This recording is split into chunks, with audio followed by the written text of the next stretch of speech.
और बहुचर्चित skywalk project एक बार फिर से चर्चा में है। करोड़ों की लापरवाही के चलते पीडब्ल्यूडी विभाग की बड़ी चूक सामने आई है।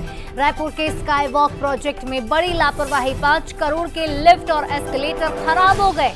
खुले आसमान के नीचे ये सामान पड़ा हुआ है। 5 साल से स्टेडियम में ये इक्विपमेंट्स रखे हुए थे जो अब खराब हो चुके हैं। अधूरा स्काईवॉक अब भी अधूरा है। पहले ही ये सामान मंगवा कर रख लिया गया, लेकिन अब हालात आप देखिए, ये तस्वीरें आप देखिए। ये देखना इसलिए ज़रूरी है, ये जानना इसलिए ज़रूरी है क्योंकि ये जो करोड़ों का नुकसान उठा है उसकी जवाबदेही पर सवाल तो उठ रहे हैं, लेकिन ये इसीलिए भी महत्वपूर्ण हो जाता है क्योंकि ये जनता के पैसे से बन रहा था, जनता के यानी टैक्स पेयर्स के पैसे से बन रहा था। अगर टैक्स पेयर के पैसे इस तरह से बर्बाद होंगे तो आप सोचिए कि विश्वसनीयता कहाँ जाएगी। खुले आसमान के नीचे स्काईवॉक प्रोजेक्ट की ये लापरवाही आप देख पा रहे हैं। 5 करोड़ के इक्विपमेंट्स जिसमें एस्केलेटर शामिल है, जो सुविधा के लिए बनाया गया था, वो इस तरह से लापरवाही में पड़ा हुआ है और इसका जवाबदेह कौन है, ये भी सवाल है।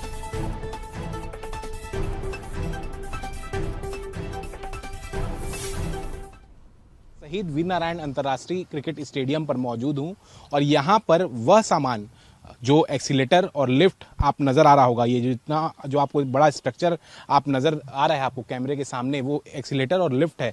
और ये वही एक्सीलेटर और लिफ्ट है जो स्काई वॉक में सालों पहले उपयोग में आने थे, लेकिन अब देखिए इसकी स्थिति किस तरीके से यहाँ पर हो चुकी है। आप देखिए पूरे तरीके से ये जो सामान है आपको जो नज़र आ रहे होंगे वो जर्जर हो चुके हैं। पहिए देखिए घिस चुके हैं। इसके अलावा सालों से धूप और पानी ये जो सामान है वो यहाँ पर झेलते हुए नज़र आ रहे हैं, जिसके तरीके से पूरे इसके जो रबड़ के वायर आपको नज़र आ रहे होंगे वो भी सड़ते हुए आपको नज़र आ रहे हैं। देखिए करोड़ों रुपए का यह सामान था जो स्काई वॉक में लगना था। सालों पहले की ये प्रोजेक्ट है, अभी तक इस प्रोजेक्ट को सरकार पूरा नहीं कर पाई है क्योंकि जिस तरीके से देखिए जब इस प्रोजेक्ट को लाया गया तब भाजपा की सरकार थी, उसके बाद कांग्रेस की सरकार आती है, प्रोजेक्ट रुक जाता है।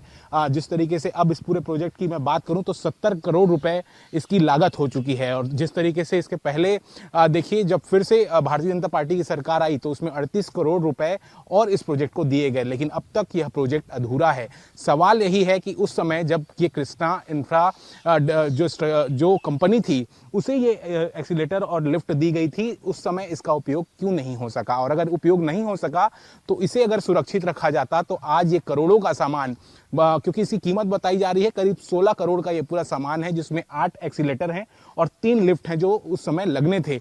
अगर इन करोड़ों के सामानों को सुरक्षित रखा जाता तो आज सरकार का यह जो पूरा पैसा था वो दुरुपयोग नहीं होता। यह सीधे तौर पर पीडब्ल्यूडी विभाग की एक बड़ी लापरवाही है।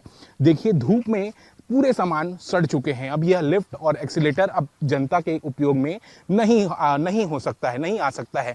तो सवाल यही है कि क्या अब इसका उपयोग क्या किया जाएगा? अब फिर से क्या नए टेंडर होंगे, फिर से क्या नई एक्सीलेटर और लिफ्ट खरीदी जाएंगी? क्योंकि जबकि पुरानी सामान सुरक्षित रूप से रखी हुई है, लेकिन देखिए यह अब उपयोग करने लायक नहीं है। तो सीधे तौर पर अगर देखा जाए तो इसमें साफ तौर पर देखिए पैसों का बंदरबाट साफ तौर पर देखने को मिल रहा है। कैमरा पर्सन दीपक के साथ अनंत शर्मा, बंसल न्यूज, रायपुर।